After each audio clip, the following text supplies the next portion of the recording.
So I used to work at a nightclub here in this Marina district of San Francisco called Rick and Roxy's on the corner of Lombard and Fillmore.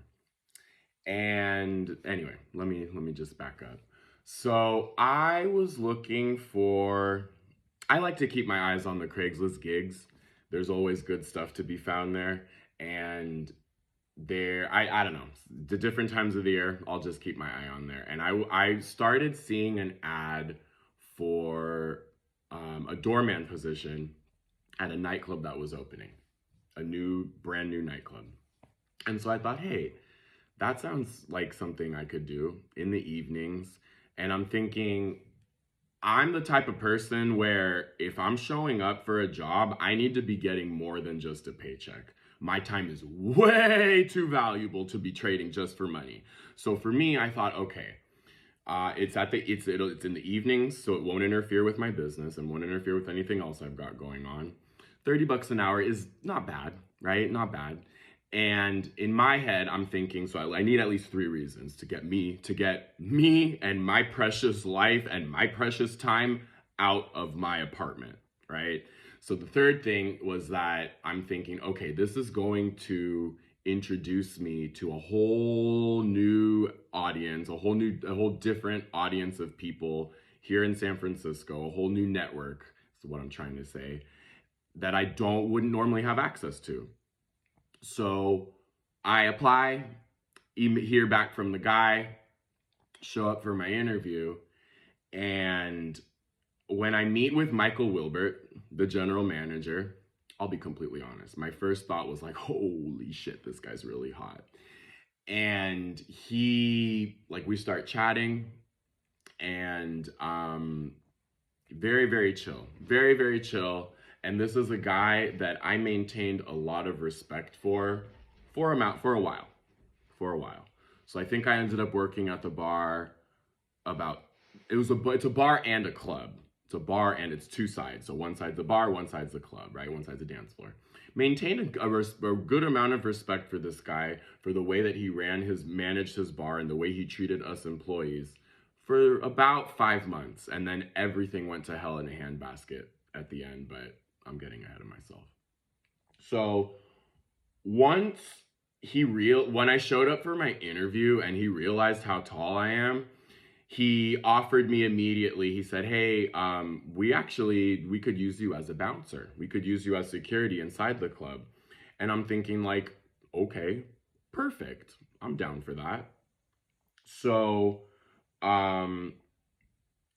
it was honestly a dream job. I was allowed to dance on the dance floor.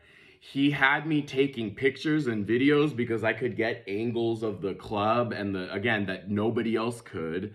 And I'm the type of person that I like to be doing something. I really can't just be sitting in the corner. So the whole like grabbing up cups, the whole like cleaning up after people, the whole interacting with the patrons, like in the Marina, it's lots of little drunk girls. I mean, it's everything, right? But one thing that I remember him telling me from my interview was that he preferred bouncers who were able to like be chill and able to communicate and like better talkers than people who were like overly aggressive. And so I started to see this guy's vision, and in my head, I'm thinking, this guy really knows what he's doing having the gay bouncer, because the girls loved me, and I had a great time too. And again, I'm not gonna sell myself short. Like, there's a reason why this guy kept having me come in for private events, have me come in early. I proved my worth, and I proved it quick. And for a while, this was totally worth my while. Again, didn't interfere with anything else I had going on. People would oftentimes leave food. For like the private events, I would take the food home with me. Like if stuff was left in the lost and found for more than a couple days, I would take that as well. Otherwise, it would just accumulate. So, where did things go wrong? Well, let me get to that. So, one shift rather, I get a call on the radio. And I'm not paid to ask questions. I'm just paid to follow orders. But actually, before I get to that, so one of the biggest issues, I would say actually the number one issue with Rick and Roxy's is that there's a back door. And people go in and out of the back door. You're not supposed to. There's a sign there that says emergency exit, but they see us, the workers, going in and out of that back door. And so people aren't stupid. They see that the alarm doesn't go off and they don't want to go all through the crowded club to go all the way to the front door. So literally 90% of the problems that happened in that club involve the back door. And Michael is very depending on his mood. It's okay if people go out the back door. It's not okay sometimes. Like if he lets you in, it's all very subjective. There was never ever any clear rules for the back door. So we just knew that we weren't supposed to let people out, but then again, he would also tell us, oh, if people are making a big fuss, go ahead and let them out. So again, it's like, it was so ambiguous, and that actually presented a lot of problems. So New Year's Eve, let's just start there.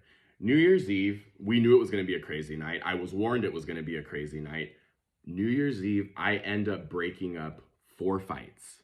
4 fights, okay? And listen, I can stand on business, okay? Don't think because someone's gay that I don't know how to stand on business, motherfuckers. I'm 6'4", I might be skinny, but I can handle my own. With that being said, the last fight that I broke up that night, all 4 of these fights happened before midnight, mind you.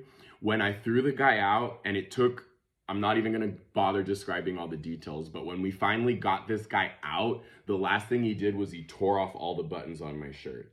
So running joke was that I didn't wear a bra that night, and I should have worn a bra because my tits were exposed, because I totally have like really big tits. Anyway.